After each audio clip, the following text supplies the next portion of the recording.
అందరికి నమస్కారం అండి. ముందుగా మీడియా మిత్రులందరికీ. అండ్ జాదుగాడు ఆడియో రిలీజ్ అయిన తర్వాత నుంచి ఇప్పుడు ఒక మంచి రెస్పాన్స్ వచ్చింది సాంగ్స్కి. అండ్ ఎఫ్ఎంలో కానీ అండ్ బయట లిజనర్స్ కానీ వెళ్ళిన ప్రతి చోట ఏబీసీ సాంగ్ చాలా బాగుంది, కథ ముదిరేకే సాంగ్స్ చాలా బాగుంది, అండ్ గోల చేద్దాం ఇలా అన్ని సాంగ్స్ చెప్తున్నారండి. Feeling so happy. అండ్ ఇంత మంచి సాంగ్స్ ఇచ్చిన నాకు సాగరం అయితే thank you so much. And further details, మన జాదుగా 26th రిలీజ్ అవుతుంది ఈ మూవీ. మన యోగి డైరెక్టర్గా దర్శకత్వం వహించారండి. ఎందుకు ఈ మూవీ ఒప్పుకున్నానంటే చాలామంది చెప్పారు కొంచెం మాస్ మూవీ కదా, సో అంత ఎర్లీ స్టేజ్ ఒప్పుకున్నానండి. యాజ్ ఏ ఆర్టిస్ట్గా నాకు ఈ మూవీ అలా కనిపించలేదండి. మంచి సబ్జెక్ట్ ఉన్న మూవీ. అండ్ మా డైరెక్టర్ ఎంతో ప్యాషనేట్గా ఈ మూవీ రాసినప్పుడు మరి రైటర్ మధు గారి దగ్గర నుంచి తీసుకుని దీన్ని ఎలా తీద్దాం, ఇంకెంత బాగా తీయచ్చు అని చెప్పి చాలా రోజులు రాత్రులు పగలనగా మంచి కూర్చుని డిసైడ్ చేసుకున్న స్టోరీ అనేది. సో లక్కీగా లాస్ట్ మినిట్లో నాకు రావడం అండ్ అది నేను నటించడం జరిగింది. ఎందుకంటే నాకు కొన్ని క్యారెక్టరేషన్స్ చాలా బాగా నచ్చింది ఈ మూవీలో. Villain characterisations and heroine characterisation, నా క్యారెక్టరేషన్. సో డెఫినెట్లీ జనాలు నచ్చుద్ది. అండ్ లాస్ట్ క్లైమాక్స్ కూడా డెఫినెట్లీ చాలా గ్రిప్పింగ్ ఉంటుందని నమ్ముతున్నాను ఈ మూవీ అందరికీ. నా క్యారెక్టర్ గురించి లోన్ రికవరీ అండి. మూవీలో జాదుగడ్ మూవీలో నా పేరు కృష్ణ. సో లోన్ రికవరీ చేస్తున్నప్పుడు నాకు ఎటువంటి ఎదురు వచ్చినాయని ఈ మూవీ సంగతి అంతే. డెఫినెట్లీ డబుల్గా రికవరీ అవుతున్నాను అనుకుంటున్నాను. అన్ని బాగా జరిగితే డెఫినెట్లీ మూవీ పెద్ద హిట్ అవుద్ది. సో హిట్ అవ్వాలని తీస్తాము. సో మీ అందరూ ఆదరిస్తే డెఫినెట్లీ బాగా రికవర్ అవుతాం. నా దృష్టిలో కదండి, బేసిక్లీ నేను ఆడియన్స్ దృష్టిలో పెట్టుకుని మూవీస్ చేస్తాను. నేనే కదా ఏ ఆర్టిస్ట్ అయినా సరే. సో అది చాలాసార్లు మిస్ఫైర్ అవుతాయి, కొన్నిసార్లు మాత్రం హిట్ అవుతాయి. అది ఈ సినిమా హిట్, ఈ సినిమా పట్టు అని చెప్పి జనాలు ఎవరు చెప్పలేరు. ఒకవేళ చెప్తే అందరు ప్రొడ్యూసర్లు 100 సినిమాలు తీసిన వాళ్ళు అందరూ కోటిచ్చి చెప్పంటే సినిమా తీస్తారు లేదా డిసైడ్ అయిపోద్ది దగ్గర. సో ఈ సినిమా హిట్, ఈ సినిమా పట్టు అని మనం చెప్పలేమని చాలా కష్టం. బట్ మనస్ఫూర్తిగా నమ్మి ప్రతి సినిమా ప్రతి ఆర్టిస్ట్ చేస్తామండి. అలాగే ఈ సినిమా కూడా నేను ఎంతో నమ్మి చేశాను. సో ఇది హిట్ అయితే నా నమ్మకం కొంచెం ఇంకా నా నమ్మకం మీద నాకే నమ్మకం వస్తుంది. సబ్జెక్ట్లో నచ్చింది నాకు క్లైమాక్స్ అండి. లాస్ట్ ప్రీ క్లైమాక్స్ 40 minutes నుంచి అండి నాకు సబ్జెక్ట్లో సప్తగిరి ఎంట్రీ అయినప్పటి నుంచి సబ్జెక్ట్లో బాగా నచ్చిందండి. అంటే ద వే స్టోరీ ఎండింగ్ వచ్చేటప్పటికి ఒక ఆడియన్స్ ఒక థ్రిల్లింగ్గా ఫీల్ అవ్వాలి అండ్ సాటిస్ఫాక్షన్, మంచి మూవీ చూసావునరా అని. బికాజ్ నేను విన్నప్పుడు మంచి మూవీ స్టోరీ విన్నానరా అనిపించింది. సో ఆ నమ్మకంతోనే నేను ఈ మూవీ చేయడం జరిగింది. సో డెఫినెట్లీ అదే ఫీలింగ్ జనాలకు వస్తే మేము సక్సెస్ అయినట్టు. ఫస్ట్ టైం చేశాను, బట్ ఎవ్రీ క్యారెక్టర్ చాలా ఇంపార్టెంట్ అండి. ఈ సినిమాలో నా పేరు కృష్ణ, ఊహలు గుసగుసలాడే సినిమాలో నా పేరు ఎన్ వెంకటేశ్వరరావు. సో ప్రతి సినిమా పేర్లు మారుతూ ఉంటాయి, ప్రతి సినిమా క్యారెక్టరేషన్ మారుతూ ఉంటుంది. సో ఆ తగ్గట్టుగా మనం యాక్ట్ చేయాలి. సో ఇది మాస్, ఇది క్లాస్ అని మాత్రం చూసుకోలేదు. ఇది ఒక మంచి సబ్జెక్ట్ చూసి నమ్మి నేను ఈ మూవీ చేయడం జరిగింది. డైరెక్టర్ యోగి గారు అండి. ఆల్మోస్ట్ 5-6 years తర్వాత మళ్ళీ కమ్బ్యాక్ మూవీ చింతకాయల రవి తర్వాత. సో డెఫినెట్లీ ఆయన మూవీలో కామెడీ టింజ్ ఎక్కువ ఉంటుంది. సో అది తగ్గకుండా అండ్ ఆయన కూడా నన్ను మాస్లోకి తీసుకురావడం కదా, ఆయన కూడా మంచి మాస్లోకి వచ్చేసారు. సో డెఫినెట్లీ ఈ సినిమాకి మా అందరికి ప్లస్ అవుతుంది అనుకుంటున్నాను. అంటే లుక్ మాస్గా ఉంటుందండి. అంటే కామెడీలో 2 ఉంటాయి. ఒక కామెడీ వచ్చి సైలెంట్ సెన్స్ ఆఫ్ హ్యూమర్ అంటారు దాన్ని, ఇంకోటి వైల్డ్ కామెడీ అంటారు.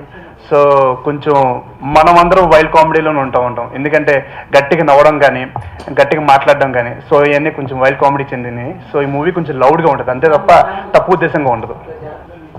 భయపడ్డానండి. బికాజ్ ఆడియన్స్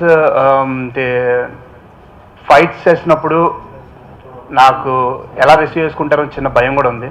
సో మా డైరెక్టర్ యోగి గారు దాన్ని ఓవర్కమ్ చేసి బాయాస్నో షౌర్య అని చెప్పి నాలో ఉన్న కాన్ఫిడెన్స్ పెంచి డెఫినెట్లీ బాగుంటుంది అని చెప్పి దీంట్లో ఎక్కువ ఫైట్స్ కూడా లేవండి. హార్డ్లీ నేను కొట్టింది ఒక ఫైట్లో కొడతాను అంతే. సో చూస్తే పోస్టర్ ఉంది కానీ so it's totally suppressed movie. లేదండి, ఓల్డ్ సామెతే, సింహం వెనక అడిగేసిందంటే దూకడానికి. సో అలాగే ఆయన 5 years అని అనుకుంటున్నాను, కానీ మంచి స్టోరీతో రావడం అనేది ఇంపార్టెంట్ అండి. ఎందుకంటే అదే 5-6.5 years నాకు టైం పట్టింది ఇండస్ట్రీకి రావడానికి. నేను ఊహలు గుసగుసలాడితే హిట్తో వచ్చాను. డెఫినెట్లీ ఈయన కూడా జాదుగడ హిట్ మళ్ళీ ఇండస్ట్రీలో సంవత్సరం 2 సినిమాలు తీస్తారని అనుకుంటున్నాను. అవునండి, బేసిక్లీ అంటే జాదుగడ అంటే మాయగాడని. సో ప్రతి ఒక్క అంటే లైఫ్లో మాయ అనేది తప్పదు. అది ఫ్యామిలీలో అయినా సరే, బయట లేడీస్ అయినా, బయట అబ్బాయిలు అయినా సరే, ఎక్కడైనా మాయ ఉంటుంది. సో ఈ స్టోరీ అందరు కనెక్ట్ అవుతుందండి. అవ్వదు అనేది ఏమి ఉండదు. బికాజ్ ఒక కృష్ణ అన్న క్యారెక్టర్ సంబంధించింది. డెఫినెట్లీ మీరందరూ ఆ క్యారెక్టర్తో ఇన్వాల్వ్ అయిపోతారు. సో నాకు తెలిసినంత ఫ్యామిలీస్ మూవీస్ అలాంటివి ఏం కదండి, ప్రతి ఒక్కరు చూడదగ్గ మూవీ ఇది. డ్యాన్స్ అంటే బేసిక్లీ నేను చాలా వీక్ అండ్ డ్యాన్స్, నేను చాలా ఓపెన్గా ఉంటాను, అసలు నాకు డ్యాన్స్ అంటే రాదు. అలాంటిది Shekhar master and Raghu master నన్ను ఎరగదీసి బాగా చేపించారు. అండ్ మనస్ఫూర్తిగా థ్యాంక్స్ చెప్పుకుంటున్నాను. వాళ్ళకి ఎప్పుడు చెప్పుకోలేదు. బేసిక్లీ నేను సాంగ్ అయిపోయిన తర్వాత, నేను రిజల్ట్ చూసిన తర్వాత నేనే వేసాను అనిపించింది. డెఫినెట్లీ నేను మూవీకి డ్యాన్స్ నేను నేర్చుకోవడానికి ట్రై చేస్తున్నాను. హీరోయిన్ క్యారెక్టర్ ఉంటుందండి. బికాజ్ లవ్ స్టోరీ లేకుండా ప్రపంచంలో మూవీ అనేది ఉండదు. ప్రతిదీ లవ్కి సంబంధించి ఉంటుంది.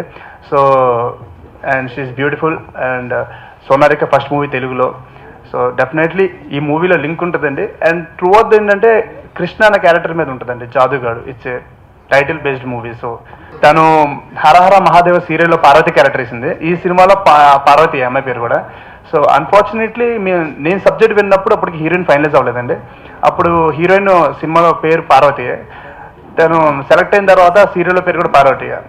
సో అలా కలిసిపోయిందండి. నెక్స్ట్ ప్రాజెక్ట్స్ నందిని రెడ్డి గారు ఒకటి చేస్తున్నానండి. సో అది ఆల్మోస్ట్ ఒక 70% అయిపోయింది. అండ్ రమేష్ వర్మతో ఒకటి చేస్తున్నాను. శ్యామ్ కే నాయుడు కెమెరామ్యాన్ అండ్ ఇళయరాజు గారి మ్యూజిక్ డైరెక్టర్. సో అది కూడా ఆల్మోస్ట్ 70% అయిపోయింది. ప్రస్తుతం 2 జరుగుతున్నాను. జాదుగాడు ఇట్స్ నాట్ ఏ మాస్ అంటే ఇట్స్ మాస్ ఎంటర్టైనర్ అండి మూవీ. అండ్ మాస్ అంటే డెఫినెట్లీ మూవీ చూస్తే అందరికి మూవీ నచ్చుద్ది. అది మాస్ వాళ్ళకైనా నచ్చుద్ది, అది క్లాస్ వాళ్ళకి నచ్చుద్ది. సో ఇది అందరి మూవీ. జాదుగాడు ఈ మంత్ 26న రిలీజ్ అవుతుందండి. డెఫినెట్లీ థియేటర్కి వెళ్ళిన ప్రతి ఒక్కరికి డెఫినెట్గా మంచి మూవీ చూసి అనిపిస్తుందండి. అండ్ ప్లీజ్ నన్ను నమ్మండి. ఎందుకంటే నా ప్రీవియస్ మూవీస్ కూడా నేను స్టోరీ సెలెక్షన్ బాగా చేసుకుంటున్నాను, నన్ను చాలామంది అన్నారు. అండ్ డెఫినెట్లీ నా మీద ఉన్న నమ్మకం పోగొట్టుకోకుండా ట్రై చేస్తాను ప్రతి సినిమాకు కూడా. డెఫినెట్లీ మిమ్మల్ని అందరినీ అలరించాలని, మీ సపోర్ట్ నాకు ఉండాలని కోరుకుంటున్నాను. అండ్ ఈ మూవీ గురించి వస్తే డెఫినెట్లీ ఇంటర్వెల్ అండ్ క్లైమాక్స్ అనేది ప్రాణం అండి సినిమాకి. సో ఈ రెండులో బాగా మేము ప్లస్ అవుతాము ఈ మూవీకి. డెఫినెట్లీ ఆడియన్స్ థియేటర్ నుంచి బయటకు వచ్చిన తర్వాత యోగి గారి గురించి అండ్ కెమెరామ్యాన్ గురించి, మ్యూజిక్ గురించి, నా గురించి బాగా మాట్లాడుకుంటాం. నమ్మకం మాత్రం డెఫినెట్గా ఉందండి. అండ్ ప్రొడక్షన్ వాల్యూస్ ఎంత బాగుంటాయంటే, ఒక ఎర్లీ స్టేజ్లో నన్ను బడ్జెట్ ఎక్కువైనా పెట్టి ప్రసాద్ గారు, సో ఒక మంచి సినిమా తీస్తున్నాం అని చెప్పి బడ్జెట్ ఎక్కువైనా పర్లేదు అని చెప్పి తీసిన సినిమా జాదుగాడు అండి. అండ్ మనస్ఫూర్తిగా థ్యాంక్స్ చెప్పుకుంటున్నాను. బికాజ్ మా లెవెల్ పెంచేది ఏకైక ప్రొడ్యూసర్ మాత్రమే. సో నన్ను నమ్మి అంత డబ్బు పెట్టిన నా ప్రొడ్యూసర్కి మనస్ఫూర్తిగా థ్యాంక్స్ చెప్పుకుంటున్నాను. అండ్ ఆల్రెడీ ఇంతకుముందు చెప్పాను, నా సినిమాకి పనిచేసే నాకు మా ప్రొడ్యూసర్లు నాకు దేవుడితో సమానం. అండ్ మా టెక్నీషియన్స్ కూడా నాకు దేవుడితో సమానం. డెఫినెట్లీ మీరు పైరసీలో చూస్తే మేము రోజుకి మాకున్న టెక్నీషియన్స్ ఒక్కొక్కరు తగ్గిపోతున్నారండి ఇప్పటికే. ఎందుకంటే పైరసీ ఉండడం వల్ల మాకు టెక్నీషియన్స్కి వాల్యూకి పోతుంది. సినిమా బయటకు వచ్చేటప్పటికి బడ్జెట్లు, కలెక్షన్స్ రాక ప్రొడ్యూసర్ సినిమాలు తీయడం ఆపేసి చాలా జరుగుతున్నాయండి. So please kill piracy. And మీరు చూస్తే చంపేది మమ్మల్ని అండి. ఇండస్ట్రీలో ఒక్కొక్కడు అలా మారిపోతూ ఉంటాం. So please kill piracy and support us.